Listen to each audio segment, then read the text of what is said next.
Bien, bonjour. Alors, là, ça a été parmi mes deux plus belles surprises de l'année, ça c'est clair, avec deux personnages.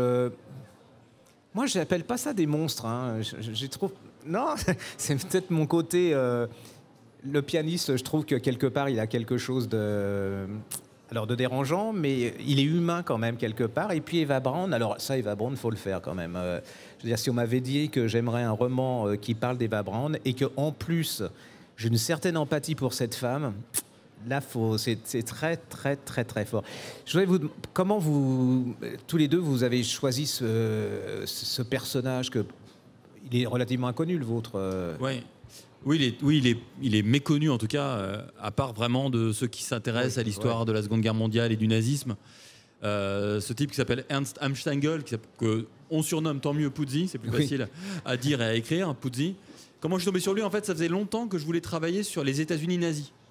C'est quelque chose qui me fascinait beaucoup. Il y a une photo notamment qui me fascinait, qui est la photo du Madison Square Garden en 1936, bondée de croix gammées partout. Et donc je me suis dit, en fait, il y a un truc très... Et je savais aussi qu'il y avait des quotas d'étudiants juifs à Yale, Harvard et Princeton dès les années 10. Donc il y avait quelque chose qui m'intéressait là. Et en travaillant, en creusant un peu pour faire un essai historique pour le coup, je tombais régulièrement sur le nom de mon personnage, qui est devenu un personnage pour moi romanesque, parce qu'il a joué un rôle auprès d'Hitler en jouant le rôle de go-between, pardonnez-moi, d'intermédiaire entre la presse étrangère et Hitler. Et donc ce nom revenait tout le temps. Dès que je tombais sur des articles écrits sur Hitler par les journalistes américains dans les années 30, il y a toujours ce nom-là qui apparaissait. Et donc progressivement, j'ai tiré le fil, et en tirant le fil est arrivé tout un monstre ou un clown. C'est pour ça que tu dis diabolique, on ne sait pas. Un personnage en tout cas hors norme qui fait 2 mètres de haut, mais Puzzi ça veut dire petit bonhomme, tu vois, donc déjà rien que là, tu m'en doutais. Et ce type, à la fois américain et allemand, américain par sa mère, allemand par son père, d'une grande famille aristocratique, diplômé de Harvard, raconter ces deux mondes, ce monde américain élitiste, aristocratique, mais fasciné par les théories racialistes qui donneront Hitler, et Hitler lui-même fasciné par les États-Unis. Et ce bonhomme-là est arrivé, s'est imposé à moi comme un personnage de roman. Mais Hitler est fasciné par les États-Unis à travers ce bonhomme, ou il est fasciné aussi par le bonhomme? Non, il est fasciné par les États-Unis. Notamment, il est fasciné par un truc, il se dit, mais comment les Américains ont pu réussir à préserver la race blanche alors qu'il y a tant de noirs.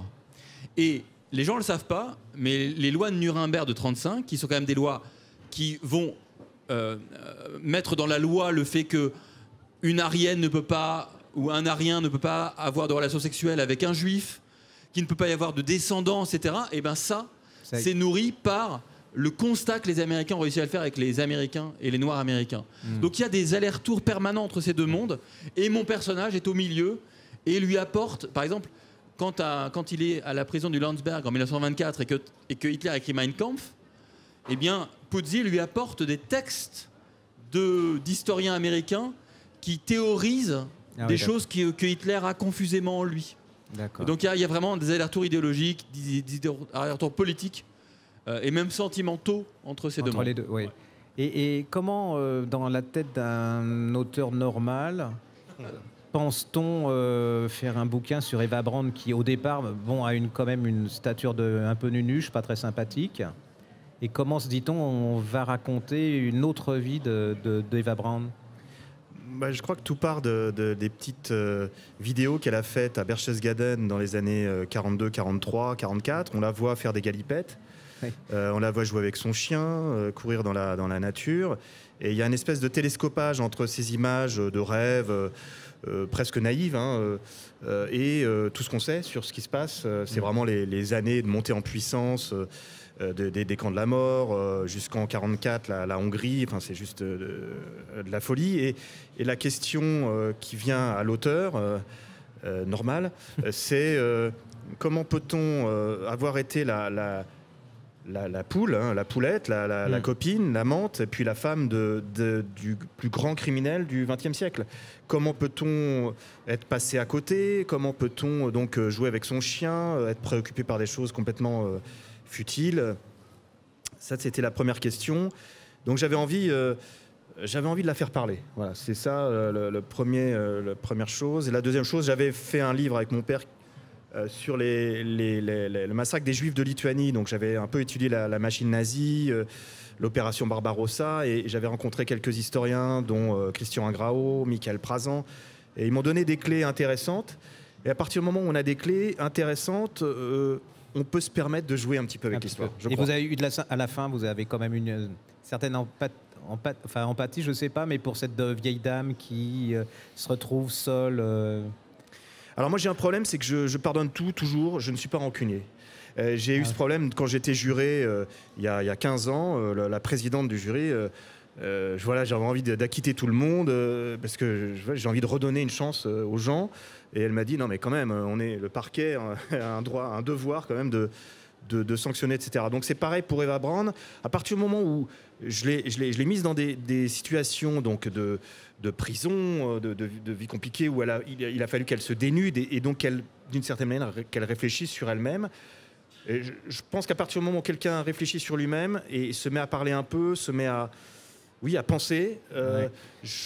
Oui, alors. Mais est-ce que vous la flattez pas un peu là? Enfin, est-ce qu'elle était capable de... Non, les soldats quand même, ou les gardiens de Goulag se chargent de lui en mettre plein la tronche, excusez-moi du terme, mais c'est comme ça que ça se passe. Ils la rasent, ils la violent, etc. Et donc, quelque part, l'auteur pense à un équilibre, hein, même si je la fais parler. Lisez ce bouquin parce que c'est vraiment extraordinaire. Hein. Je veux dire, là, j'avoue que ça a été un de mes chocs de cette année. Hein. Là, franchement, voilà, j'en ai encore des souvenirs alors qu'on en lit tous des quantités qu'on les oublie une fois qu'on les a lus. Hein. Donc, ça a vraiment été un des chocs. Mais c'est comme Puzzi, c'est-à-dire, moi, ça a été une révélation. C'est-à-dire... Mais ce que tu dis, Grégor, c'est intéressant parce que moi, c'est un livre d'histoire, même si c'est un roman, affiché comme un roman.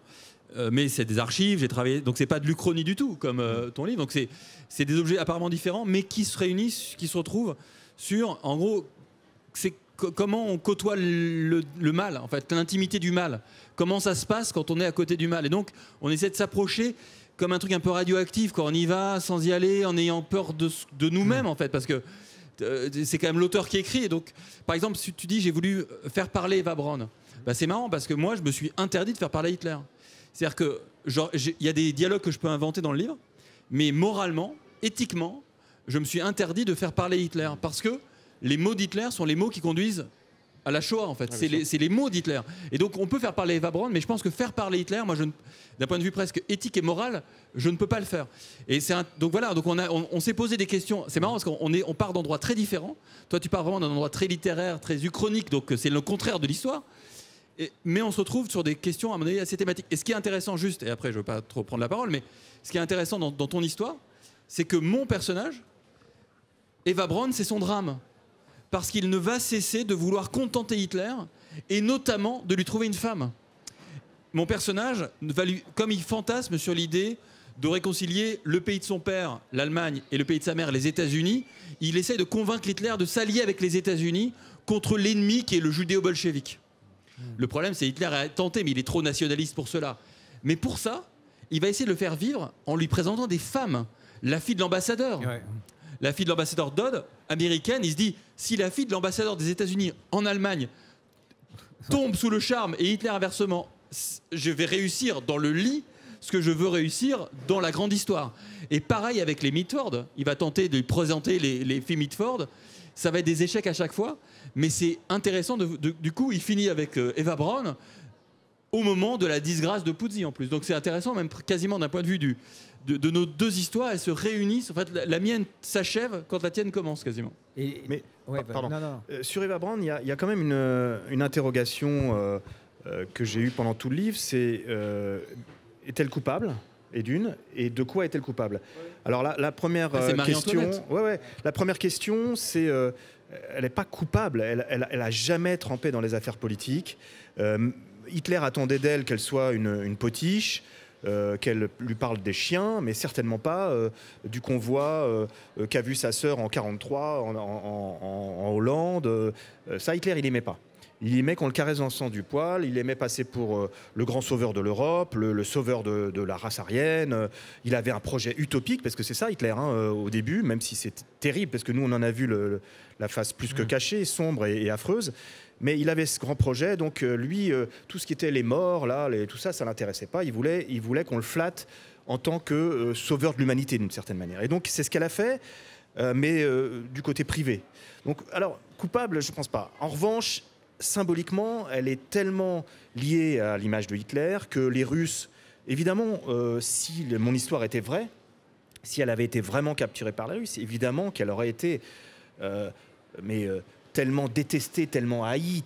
Elle aurait peut-être été exécutée, c'est possible. Ou alors elle aurait eu un espèce de procès, comme on dit, à la russe, hein, c'est-à-dire où tout est joué d'avance, où on fait jouer même des acteurs, et ça aurait voilà, pour rassembler un peu la population. Mais Eva, pas forcément coupable, mais symboliquement, évidemment, représentant un monde. Voilà, le Barbarossa, comme vous savez, ça a été une telle horreur pour le peuple russe, des millions et des millions de morts, des villages brûlés. Il faut savoir que, et ça je le tiens de Christian Ingrao, l'historien, des Oradour-sur-Glane, juste en Biélorussie, il y en a eu 550.